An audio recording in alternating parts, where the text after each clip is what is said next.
Good evening and welcome to this week's edition of SICW All-Star Wrestling, where we come to you each and every Sunday evening right here on your local channel. And what a great night we had last night at the Belclair Fairgrounds. I mean, wall to wall, treetop tall, as Joe Garagiola used to say. It was great. The SICW fans showed up and showed out, and so did that SICW locker room. It was a great night. You're going to hear a lot more about that and see some videos of that in the weeks to come. But right now, we're going to return to that Belclair Fairgrounds on Saturday night, March the 1st, for another spectacular card. Mark that date down, Saturday night, March the 1st, right back at the Belclair Fairgrounds. And then March the 29th, our good friends at the I-9 Shriners Temple in East St. Louis, Illinois. We're proud, happy, and honored to be going back there to help them with their annual fundraiser. And we got a lot in surprises for the Shriners. So mark that date down, Saturday, March the 29th. All these trips lead up to the big show in May, and we're going to talk about that in just a little bit. But right now, let's get to some good old wrestling. There it is, fans, the steel cage around the ring at the Tarrant County Convention Center in downtown Fort Worth. This is Mark Lawrence bidding you welcome to what is going to be an unprecedented and exciting bout. A chain match inside a steel cage. Bruiser Brody versus the one-man gang. Now Foley will introduce this as the one-man gang arrives at the ring. We'll watch him crawl through the cage, and then I'll turn it over to Raul. You're about to witness a first in the history of professional wrestling. A chained match in a cage. No disqualification, no time limit. A referee will be outside the cage to declare a winner, and the winner is declared only when he's able to unlock the chain and make it outside the gate, with his opponent unable to keep him from leaving the cage. First of all, on my right, from Chicago, weighing 487 pounds, a one-man gang. And from New Mexico, weighing 300 pounds, Bruiser Brody. The referee is Bronco Lubitsch.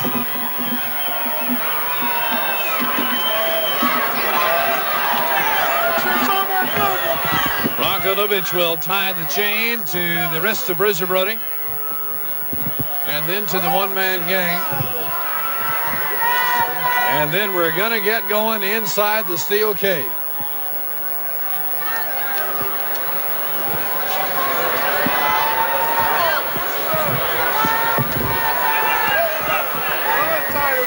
Bronco Lubitsch getting the strap, which straps around the chain onto the wrist. All of this got started in West Texas when these two were in a strap match, and the strap got literally pulled apart. And with the one-man gang's use of a chain all the time, what better way than to have a chain match? Well, that's what happened at Reunion Arena.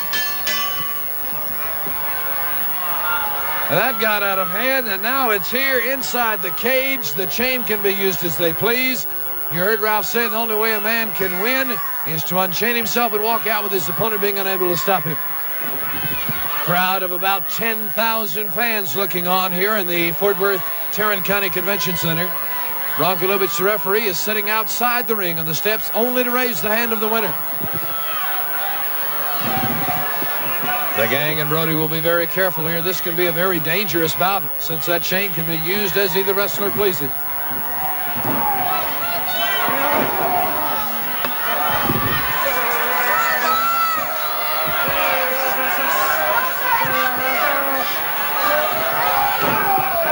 Gordy, or rather the gang, with a tremendous blow across Brody. The gang again, he's got that chain all wrapped around on Bruiser Brody.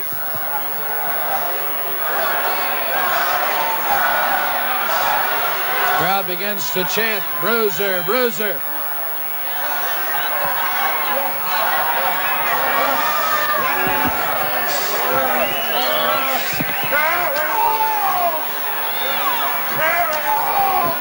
Brody now in the corner, slapping the one-man gang around, and now he locks that chain around his neck and his face.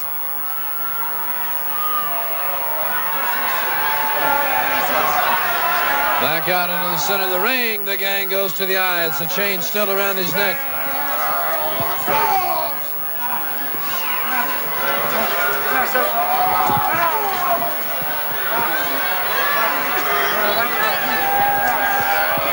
gang now wrapping the chain around the head of Bruiser Brody.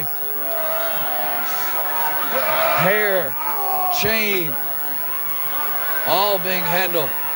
Brody backs the gang into the corner.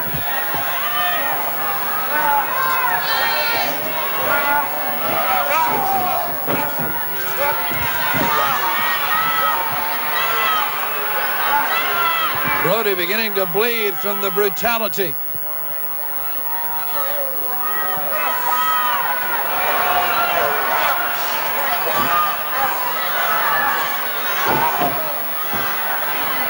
Brody has been kicked down, still on the end of that chain.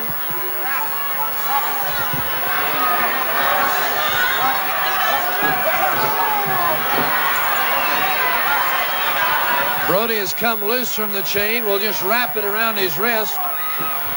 Wouldn't do him any good to try to leave because you have to leave with your opponent being unable to stop him. Brody really cranked up, belting the one-man gang.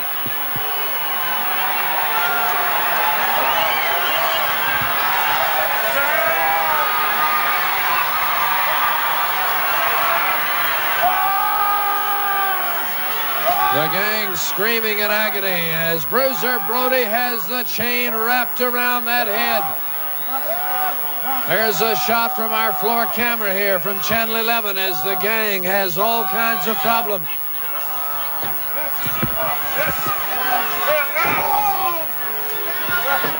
Channel 11 bring it all to you. Great work around the ring as Brody handles the gang in the corner. He's trying to undo that chain from the gang's wrist, and the gang will try to stop him. And Brody lets him have a parting shot. Here goes Brody trying to leave, and the gang comes in from behind.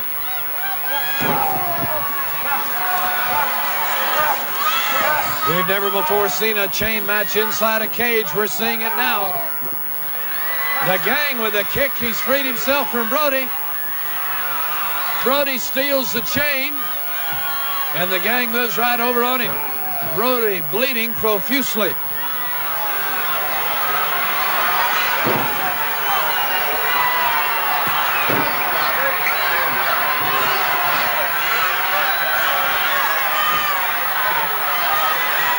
The gang trying to get out, but Bronco Lubitsch won't let him out of the cage because you have to take the chain with you.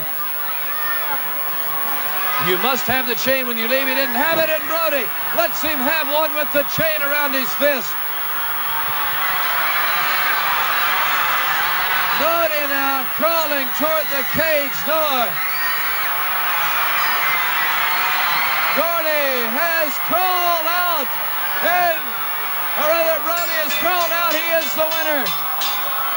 Bruiser Brody is the winner of this bout. But here's Terry Gordy. Terry Gordy and Michael Hayes have arrived and have ganged up on the winner, Bruiser Brody. Roberts out. They're pushing him back in the ring. What is this? The Freebirds have downed Bronco Lubitsch, and the Freebirds are on a tirade that nobody can stop. Fabulous Freebirds now locking themselves in the cage. It's 4-on-1 against Bruiser Brody. Here's Kerry Von Erich fighting to get in the ring. Here's Lance Von Erich fighting.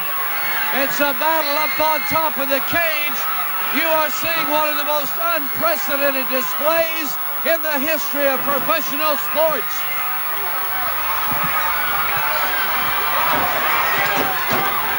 Lance and Kerry, they're falling all over, falling off the top of the cage. Unprecedented wildness. Gordy and Hayes have exited. Kerry and Lance to the aid of Bruiser Brody. The gang and Roberts now follow. Remember, Bruiser Brody was the winner. Winner of the match, Bruiser Brody. But what happened afterwards was unbelievable as the Freebirds came from the back like a bolt from the blue. And what followed, you had to see for yourself. The fans roar for Bruiser Brody. You have seen, fans, one of the wildest melees in the history of pro wrestling. It didn't last long, but it was wild. There's Brody. I'm Mark Lawrence. Hope you enjoyed this exciting steel cage chain match. Well, there you have it. When I talk about old school wrestling, some of the greatest action ever, some of the legends right there, Bruiser Brody and the one-man gang. What a feud they had.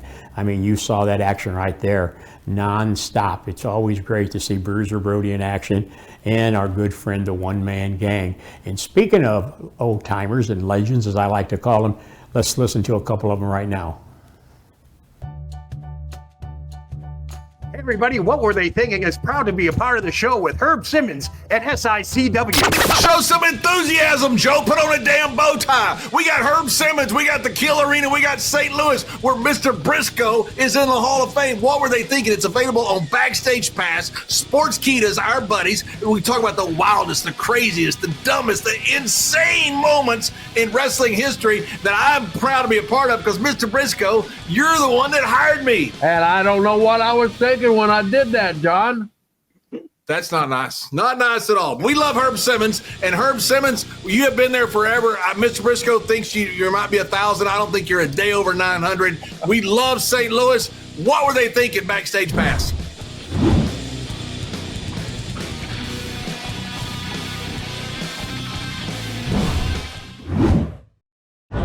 Hello, SICW fans. Herb Simmons, and we're talking about Saturday night, February the 22nd. Don't forget, come down to Benny's Pizza in Belleville, Illinois. Benny, give him that address. Hey, it's 113 East Main Street in downtown Belleville. And you heard it right there. We're tag teaming. Couldn't think of a better tag team partner than Benny's, and we're going to have a pizza eating contest. Kowalski, 450 pounds, he's going to be here. The big Texan coming in from Texas, I bet, just to get some of that Benny's Pizza. And Belleville's own Bobby D.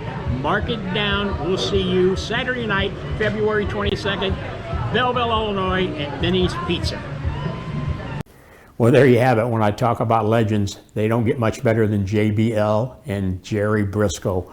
Man, I'll tell you, those kind words, I really appreciate that. And each of you fans should appreciate the kind words that they talk about SICW, because you are SICW.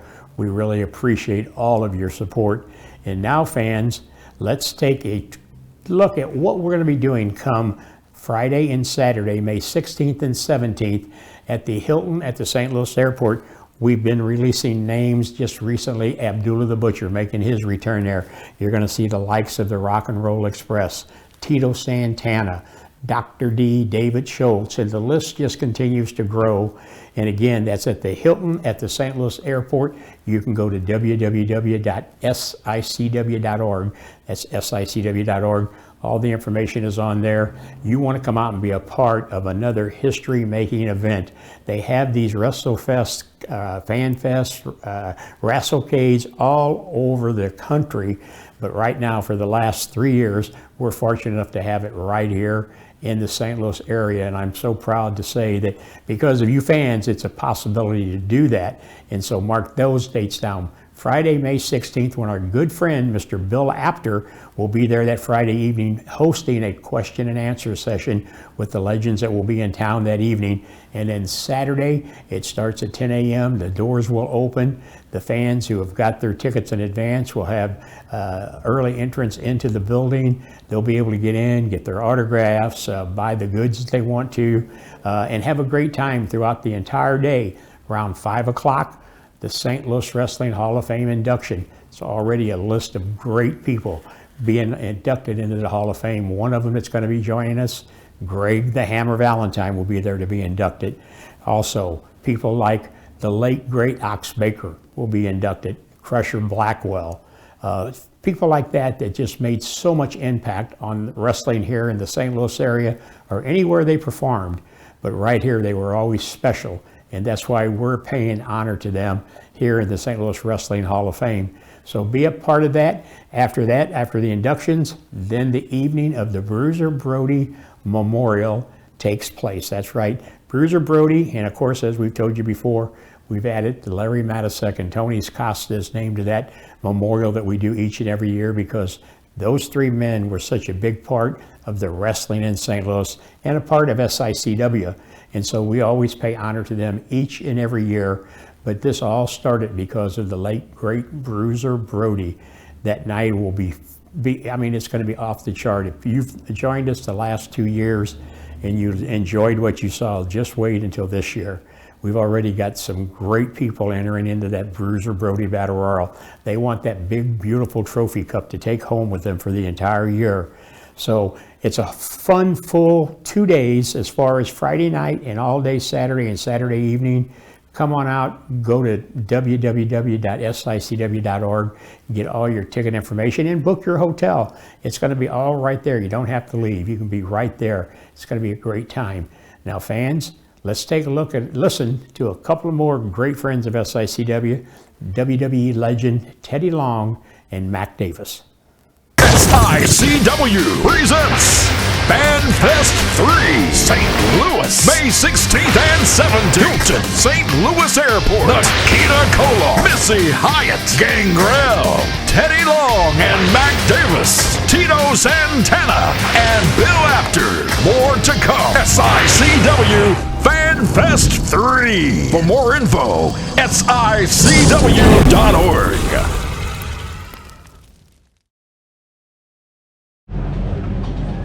Wrestling fans, we've been talking about the tag team combination of SICW All-Star Wrestling and Vinny's Pizza in Belleville, Illinois.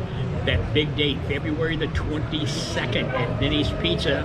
And I am so happy and excited that the master of ceremony is going to be here. And if you don't know who this guy is, you've been living under a rock, because I've got right here next to me Pizza Babble. How did you get away from all the social media coverage that you're getting? Well, I heard about a pizza eating contest, and I came running. Well, go figure. The man who's traveling all over the Midwest telling you where the best pizza is. And you know, on February the 22nd, I bet the best pizza is going to be at Vinny's. That's right. It's going to be a battle of the giants. Woo, big giants. We're talking about Kowalski, 450 plus pounds. The big Texan, stepping that scale probably right around that 400 mark. And of course, Belleville's own Little Bobby D is going to be in that contest. February 22nd at Vinny's Pizzeria on East Main Street in Belleville, Illinois, 5 o'clock p.m. You don't want to miss this one. Just keep following the Pizza Babble. Well, there you have it. Teddy Long, Mac Davis, and yes, they'll be joining us again this year at the Hilton at the St. Louis Airport for SICW FanFest 3. Two great individuals. They help promote this show. Mac Davis is great, does all of our promo work. I mean, just like you just heard right there. And come out and meet them and get an autograph from them, because when I talk about old school, they talk about old school on their road trip after hours. And that's what this is all about. Come on down. They may even want to put you on their road trip after hours program. Fans, I mean, it's when I talk about old school, we at SICW are old school, as you can just see what we've talked about this evening. And now I want to take you back to some more old school classic match, because that's what we are. We're old school. And I appreciate you joining us each and every week. And let's take a look at this match, and we'll be right back. に爆心という風な見方は正しいでしょうか。それがですね、優勝のまずこの大本命になってくると思いますね。そうですね、両チームともにこれが第一関門かもしれませんね。そうですね。はい。さあブルーザーブロディ額にが切れましたのでスタンハンセンに渡します。さあスタンハンセンの猛攻、ビッグスレーターが反撃しておりますが、ブルーザーブロディは場外に出て、流血のブルーザーブロディが思い切ってハリーレースを叩きつけた。さあリング上ディックスレーターとスタンハンセンやり合う。ディックスレーターとスタンハンセンがやり合います。危ないぞいきません。ウエスタンラリアットはいけません。さあ場外にも目をつけなくてはいけません。これがブルーザーブロディとハリーレースの下へも破かれました。激しい攻防、大流血の両選手。さあキングコングがハリーレースを捕まえた。リング上ではスレーターがディックスレーターを思い切って地獄好きに打っています。さあ目まぐるしく展開が変わってまいりますが、ハリーレースがひとまず中に入ろうとしているところであります。スタン・ハンセンとディック・スレーターがリングの中。さあ今度は方向を変えました。スタン・ハンセンはこのハーリーレースを目標にしてますね。レースを強引にリングに引っ込みましたね。そうですね。ディック・スレーターを今度はディック・スレーターはブルーザー・ブロディに渡します。さあ4人の選手がリングの中。公式戦大阪の中盤戦。さあブルーザー・ブロディ、スタン・ハンセンチームは現在4点。そしてハリーレース、レフリーが飛ばされましたね。ディック・スレーター組は現在のところ勝ち点2点でありますが、さあ公式戦しかしレフリーの上樋口が突き飛ばされてリングの下。ディック・スレーターがニードロップを打ちます。さあ無法地帯、おっとサブレフリーのミスター林が今入ってまいりました。サブレフリーのミスター林につながります。さああっといきません。ウエスタンラリアットのチャンス。しかしディック・スレーターもよく見ています。ディック・スレーター本当に今日はよくやってますね。冷静沈着ですね。相手の動きを見ています。さあハリーレースの手に椅子が入った。ブルーザー・ブロディも椅子を持ってる。おっとこの椅子でミスター林レフリーを強打。ミスター林もリングの下。ミスター林もリングの下。上樋口も行きません。今ゴングが鳴ってますね。ゴングが鳴らされてますが全く無法地帯と化してしまいました。公式戦どういうような見解が出るんでしょうか。上樋口レフリーは今やっと立ち上がりましたけれどもレフリングができません。リングの中、椅子を間にしてのものすごい攻防。さあ公式発表です。ハーリーレースの反則によりブルーザー・ブロディスタン・ハンセンチームの、反則勝ちが今超満員大阪府立体育会館に告げられました。ハーリーレースの反則、ちょっと納得がいかないですね。しかしですね、最初に上樋口レフリーを場外に飛ばしたのはレースだったわけですね。その後そのレースからですね、いずれミスター林レフリーを殴ったのをやっぱり樋口レフリーが目撃してますからね。しかしあれは弾みでしたよね。そうですね。さあハーリーレースディック・スレーター組は必勝作戦でこの中盤戦に出てきたんですけれども反則負けで得点を積み重ねることができません。さあそうしますとブルーザー・ブロディスタン・ハンセンチームは得点2点で6点ザ・パンクスと並んだわけですね。これで完全に並びましたね。この時点でさあウエスタンラリアットだ。ウエスタンラリアットいきません。ディック・スレーターよく見ています。絶対にウエスタンラリアットを食いませんディック・スレーター。さあ公式戦勝負は終わっておりますが反則負けを喫しましたハリーレーススレーターチーム。まだ不満タラタラでリング上スタン・ハンセンを相手にしています。さあ外ではリングの外ではハーリーレースとブルーザー・ブロディがまだやり合っています。まだやり合っています。正式なコールが告げられています。12分58秒12分58秒、ハーリーレースの反則によりましてブルーザー・ブロディスタン・ハンセンチームの勝ちが、告げられました。勝ち点6点と伸ばしています。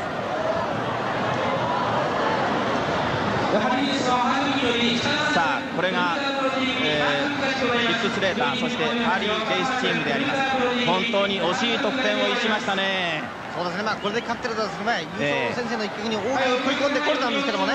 そうですね、本当に惜しい星を落としました。これでブルーザー・ブロディスタン・ハンセンチームは残り2試合ということになりましたけれどもやはり優勝のまだまだ4強1角を十分に占めてますね。これで今日ですね優勝の可能性をやっぱり残しましたね。そうですね。さあそしてハーリーレーススレーターチームは来週札幌大会ではザ・パンクスとの一戦、そして再来週の蔵前では馬場Welcome to Wrestling at the Chase, the opening bout, a one fall with a 10-minute time limit. Introducing from Dunkirk, Indiana, weighing 238 pounds, Roger Kirby. And from Denton, Texas, weighing 235 pounds, Kevin Von Erich. Referee Lee Warren. Roger Kirby squares off with Kevin Von Erich. Quite an opener on Wrestling at the Chase. Kirby, very strong, holds a world record for the leg press. He hoisted 2,800 pounds. That's a very strong individual. And Kevin Von Erich has his work cut out for him, as he did last week in a handicap tag match. But Kevin held up beautifully and scored a big victory against two opponents. Kevin moves behind Kirby. Kirby counters with a double wrist lock, comes up with an arm bar on Kevin Von Erich. Good move by Roger Kirby. Kirby twists the arm, turns it into a hammerlock. Kevin spins out. Nicely done by Kevin Von Erich. Speed and agility coming into play and doing the job for Kevin Von Erich. Kirby waits patiently for Kevin to come to him. They tie up and it's a side headlock by Kevin Von Erich on Kirby. Kirby lifts Von Erich. Von Erich hangs on, and Kirby is thrown over the hip.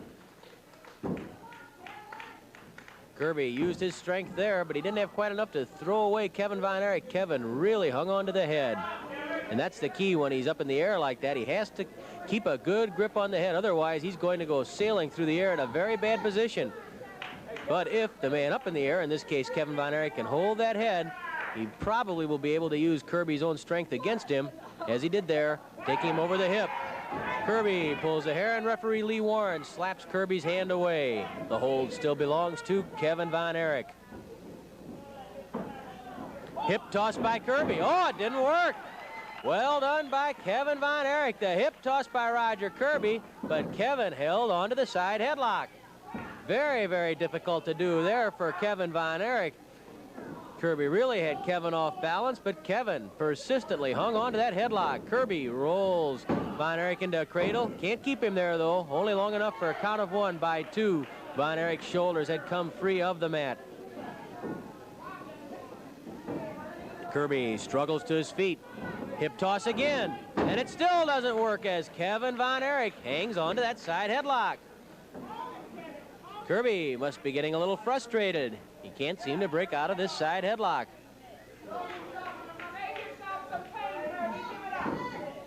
Now Kirby tries to pull back on the chin, throws a forearm smash.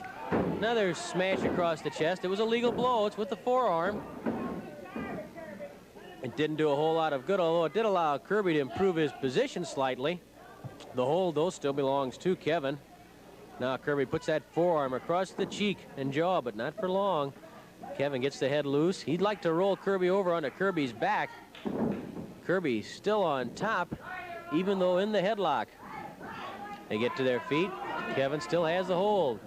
Kirby lifts Kevin and deposits him on the top turnbuckle. This will require a break the men are in the ropes. Referee Lee Warren wants Kevin to release that head, which Kevin is very slow to do. He knows he's in a precarious position right there, and that is exactly why he was in a bad spot as Kirby goes to work on the ribs and the stomach of Kevin Von Erich. Roger Kirby driving the knee into the stomach of Von Erich. Kirby's strength turned out to be the difference right there. That's what allowed him to put Kevin in those ropes, and now it's Kirby from behind clamping the head, and you can see Kevin gasping for wind after the assault to the midsection by Roger Kirby. Kirby with a forearm smash, and then again he clamps the head. Lee Warren checks the throat. It's clear, no strangling. The crowd begins to chant and yell for Kevin Von Erich, and that just makes Kirby angry. He pops a fist off the jaw of Kevin and then regains the headlock. Again, a forearm smash by Roger Kirby. Kevin trying to get to his feet. He's a little the taller of the two. An elbow smash to the rib cage. Then an arm drag by Kevin Von Erich, and now an arm bar by Kevin. He regains the advantage, but maybe not for long because Kirby got to the ropes. Look at Kevin. He yanks Kirby off those ropes and pulls him halfway across the ring. Talk about strength. We've been talking about the strength of Roger Kirby, but Kevin Von Erich has plenty too. There's the knee right across the cheek of Roger Kirby, stretching out the neck. Not only does Kevin Von Erich have tremendous power in the upper body, but you can look at those legs and understand why Kevin Von Erich has been working on the body scissors as a submission hold. 5 minutes have elapsed, 5 minutes left. Actually, it was promoter Sam Muchnick who gave Kevin the idea of working on the body scissors as a submission hold. Promoter Sam Muchnick noted that Kevin, in his legs and lower body, was built a lot like the late, great Joe Stecker, who held the World Heavyweight title 3 different times back around the early 1920s. Kevin did some studying of Joe Stecker's style, and we understand that he's now working on the body scissors as a submission hold. Kevin Von Erich, it's a slugging match, and Kevin gets the best of it, follows with a drop kick. Kirby retreats to the corner. Kevin Von Erich goes to town on Roger Kirby. Flying heel. Flying head scissors by Kevin Von Erich.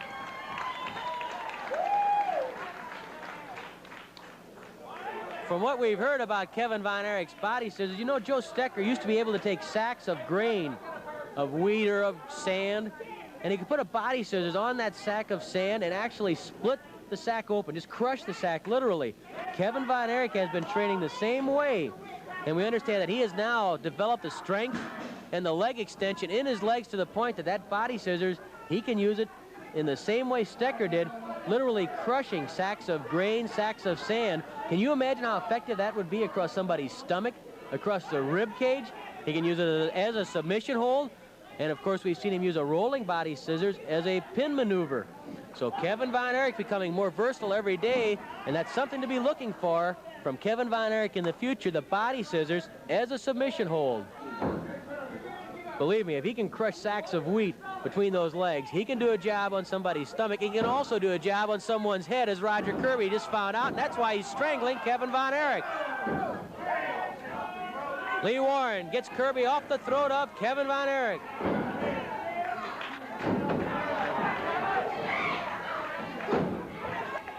Three minutes left, 3 minutes.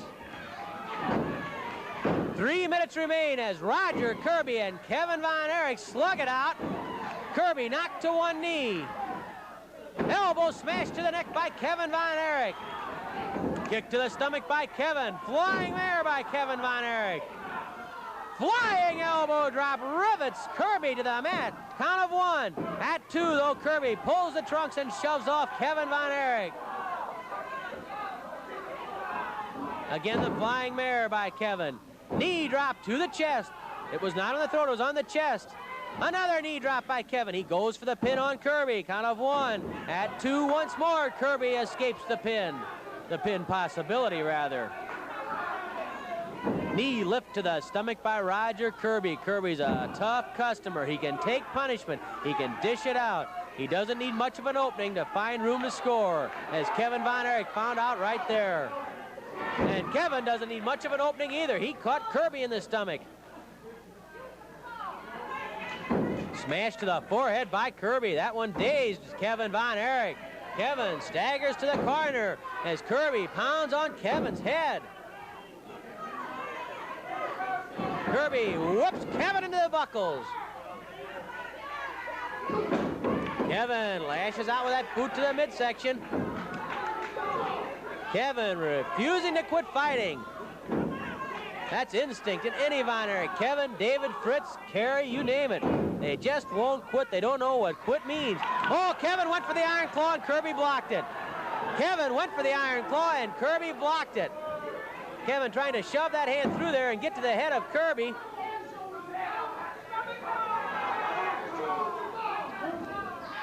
One minute left, 1 minute.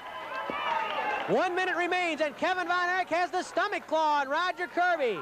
Kevin Von Erich with a stomach claw. Kirby trying to punch his way out of the stomach claw by Kevin Von Erich.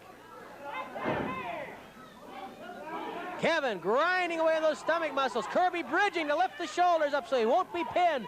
Kevin Von Erich digging in on the stomach. Now Kirby manages to get over on top of Kevin. Kevin bridges his way back on top of Kirby with the stomach claw.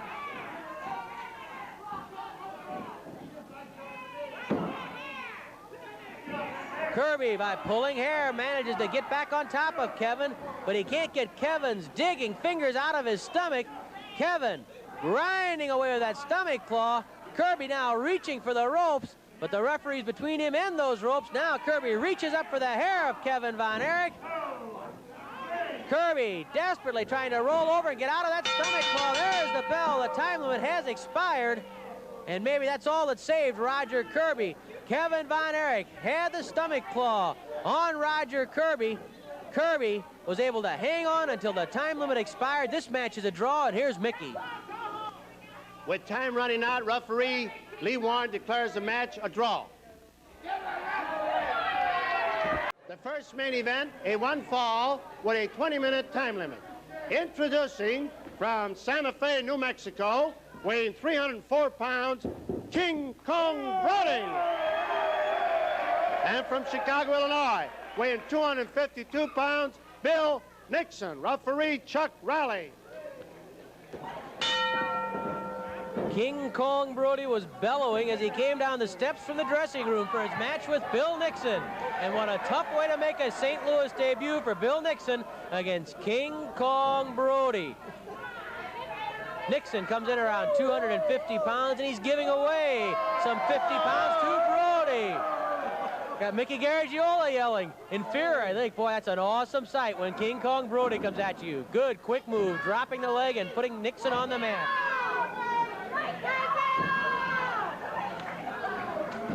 Brody twisting the leg of Bill Nixon. This man is one phenomenal athlete, King Kong Brody, 6'6", about 304 pounds. Bench presses over 500 pounds, squats with 700 pounds, and yet still can do drop kicks. Actually, Brody broke cleanly. Of course, Chuck Riley, the referee, made sure he got in between Brody and Nixon. Controlling King Kong Brody is a very difficult task. Brody counters with an arm bar, and Brody trips Nixon. Don't kid yourself. He may be a little wild, even a little crazy sometimes, but Brody can wrestle. Not using muscle right there, just good wrestling, tripping down Nixon. King Kong Brody with an arm bar on Bill Nixon. I wonder if he'll be able to put Andre the Giant on the mat like that. As big as Brody is, he'll give away 11 inches, 170 pounds when he steps in the ring against Andre the Giant. But Brody demanded the match with Andre. He absolutely demanded it. I tell you, Andre the Giant better be ready when he throws that drop kick, because this guy can really throw it at you. There's a lot of weight coming at you. Brody with a flying mare and a stomp to the head of Nixon. Another kick to the head of Bill Nixon by King Kong Brody, who then pulls and twists the head of Nixon.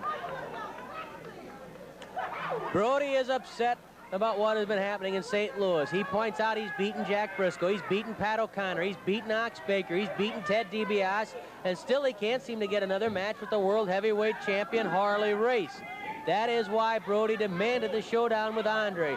He says, I will prove myself against the biggest, the strongest of them all. That's why Brody wanted, and that's why Brody has Andre the Giant. One-on-one, head-to-head. Brody puts Nixon in the corner. Chuck Riley trying to get Brody back. Brody pounds on the head of Nixon with that forearm, driving the forearm across the skull of Nixon. Brody pounding on Nixon. Brody yanks Nixon out of that corner and whips him across the ring, manhandling a 250-pounder. Brody with a forearm to the rib cage. Brody pulls Nixon's head forward into a front face lock. Is it a strangle? It's hard to tell, just to get around the big burly arms of Brody to find out if the throat is clear. Brody just turns Nixon around easily. And then Brody clubs Nixon again. What an awesome, frightening sight is King Kong Brody when he's on the rampage. Nixon is clubbed to the mat by Brody. Brody with a kick to the jaw. Another kick to the head by King Kong Brody. So far, he's running roughshod over Bill Nixon. Oh, one arm body slam by Brody. He really lifted him with just one arm and slammed Bill Nixon. Brody stalks the ring as Nixon tries to get his breath back after that body slam. Kick to the head by Brody, dishing out the punishment. Almost nobody can produce mayhem like King Kong Brody. The question is, how will Andre the Giant stand up against it? Brody with a kick to the stomach levels Nixon. It's all King Kong Brody right now. The forearm smash across the top of the head again. Nixon throws a smash against Brody. Brody just stands there. Nixon hits Brody again, and Brody just takes those forearm smashes. Look at Brody. Nixon not quite too sure what to make of it. Brody gouges the eyes. Flying mare by King Kong. Flying knee drop by Brody. 5 minutes have elapsed, 15 minutes left. Oh, Brody could have pinned him. Brody could have pinned him, but he just wasn't satisfied. He wanted to dish out more punishment yet to Bill Nixon. This Brody is something else. He's as big and strong and mean as anyone who has ever stepped inside a St. Louis ring. Brody clouts Nixon. Brody again lifts Nixon, hands him up 6.5 foot in the air and slams him. Brody poises, leaps to the air and crushes Nixon. The giant knee drop by King Kong Brody, and King Kong Brody absolutely overwhelms, crushes, dismantles Bill Nixon. Brody, the man who can try those tactics against Andre the Giant. King Kong Brody, the winner. Here's Mickey. In 5 minutes and 46 seconds, when he dropped the winner, King Kong Brody.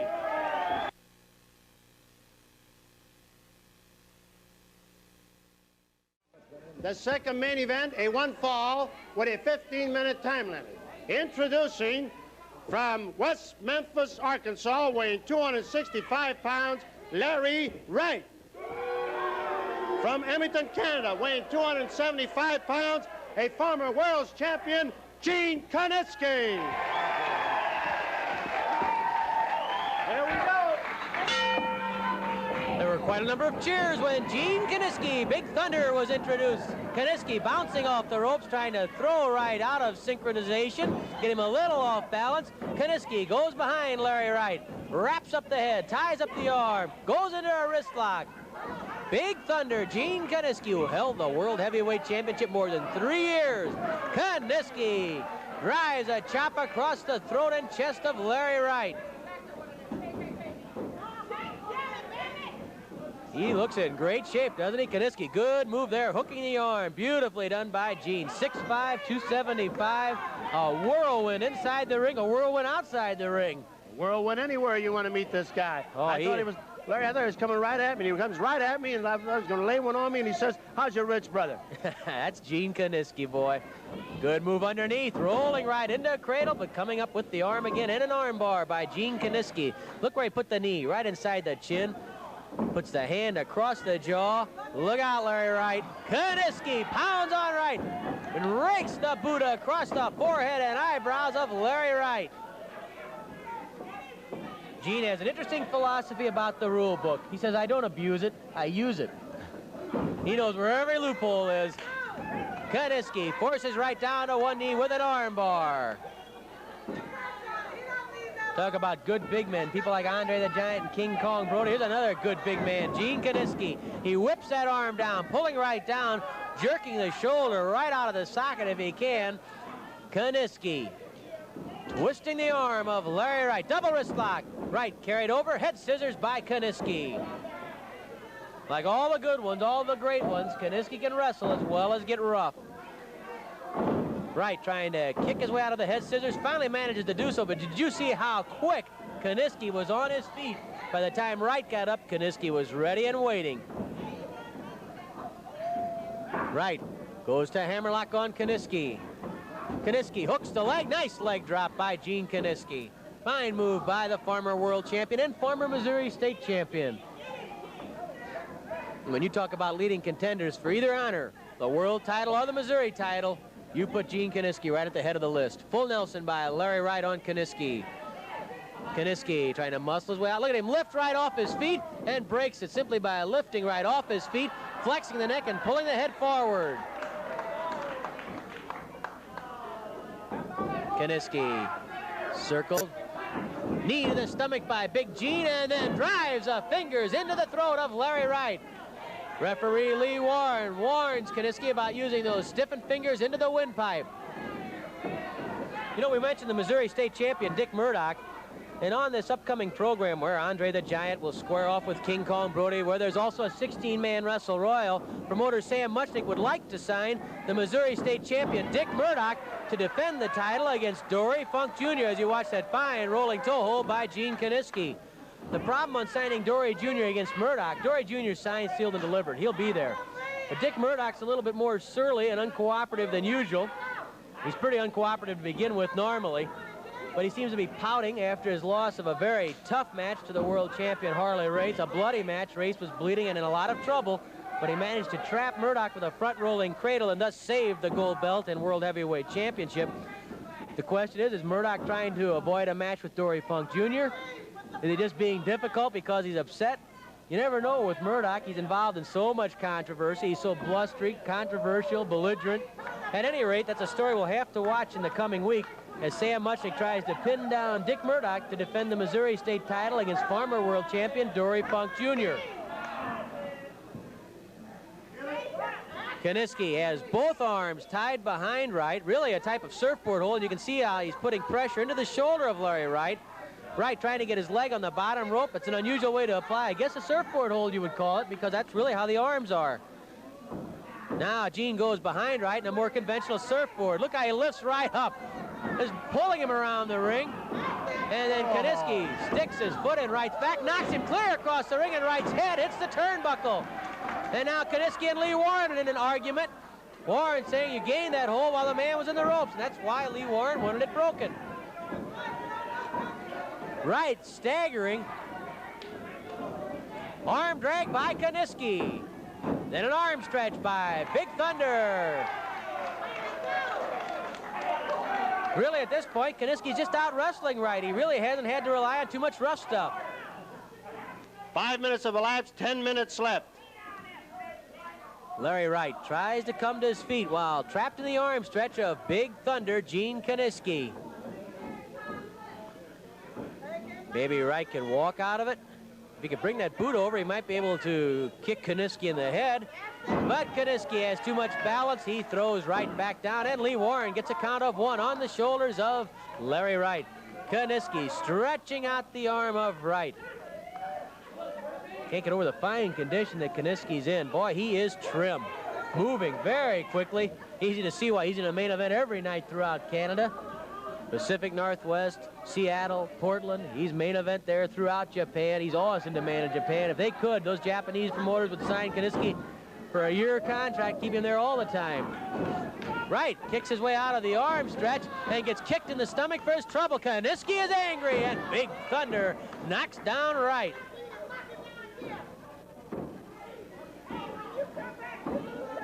Kinisky goes to the leg and then drives his knee into the thigh of Larry Wright.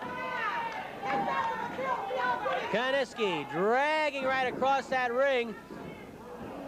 Puts the leg of Wright across the bottom rope, and then the knee drop to Wright's knee by Gene Kinisky. Kinisky knows how to hurt a man. Wright staggers to his feet. Kinisky stalks him, and Wright tries to get a little extra time to get that leg loose. Kinisky goes behind Wright. Grapevines both legs, rolls him into a pin position, and Wright has to grab the ropes. I tell you, that Kinisky never sits still. You know that? He's always moving in that ring. Constantly. He sets a furious pace, and now Kinisky stomps on Larry Wright.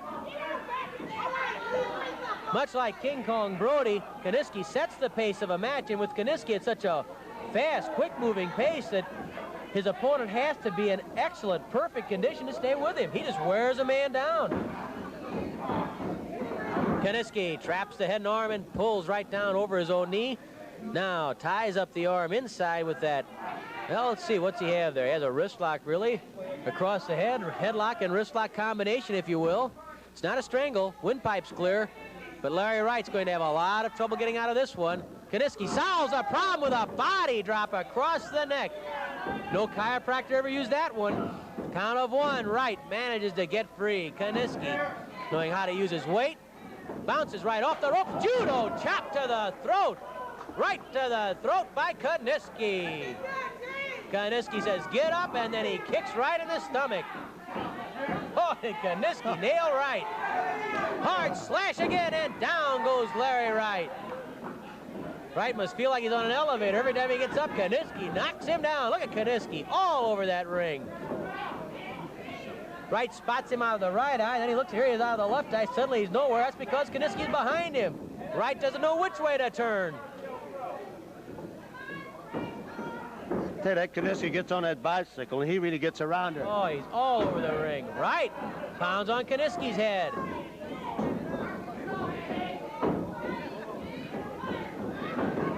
Kinisky trying to pull the head out.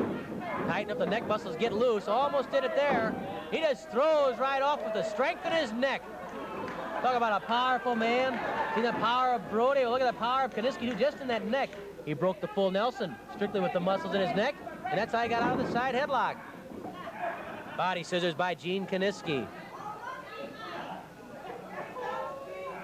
Right shoulders are up. Lee Warren checks it. Kinisky squeezes the stomach of Larry Wright. Now Kinisky pulls back on the arm, never content just to sit with a hold. You know Kinisky. Now he forces the head of Wright down against the canvas and roughs the face of Wright right against the canvas, pushing Wright's nose into the mat. And Kinisky tries to break that nose by bouncing his leg against the head. The crowd says, do it again. And Kinisky roughs up Wright some more. What a humiliating position that must be for Larry Wright, as Kinisky has Wright's arms tied up with his leg. Meanwhile, now scraping the cheek and face of Wright against that mat.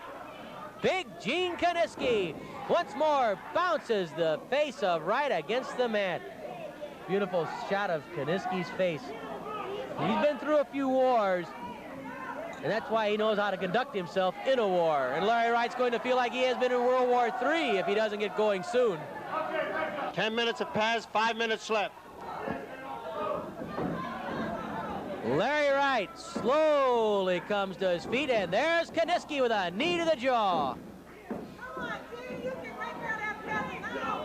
Kinisky with another knee lift.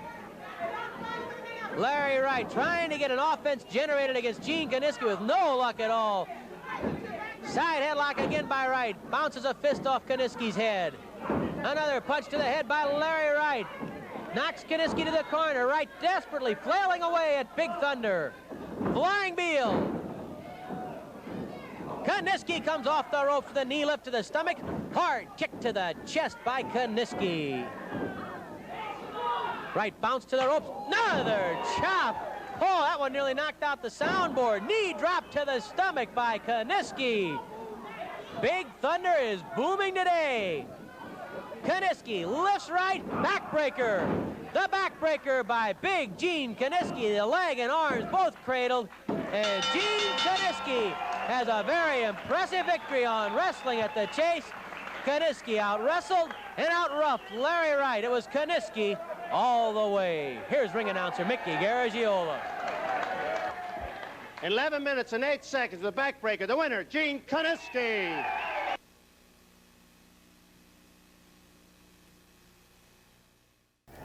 There you have it. Old school and SICW, they go together. I'm telling you, it is great. That's why we can continue to do it. 52 years I've been doing this.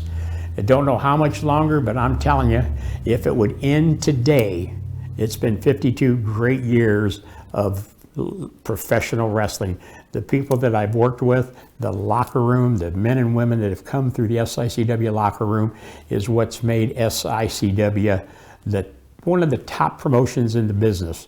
We are very fortunate. Over the next several weeks, several months, you're going to be hearing about road trips we're going to be taking up to Waterloo, Iowa. We're going to be going all over, showing what SICW is all about and why we are rated one of the top promotions in the country, because we are old school wrestling. Fans, join us here each and every Sunday night at 8 p.m. We can't do it without you. And don't forget, come and see us live Saturday, March the 1st, back at the Belle Claire Fairgrounds. Everybody have a good night and have a great week.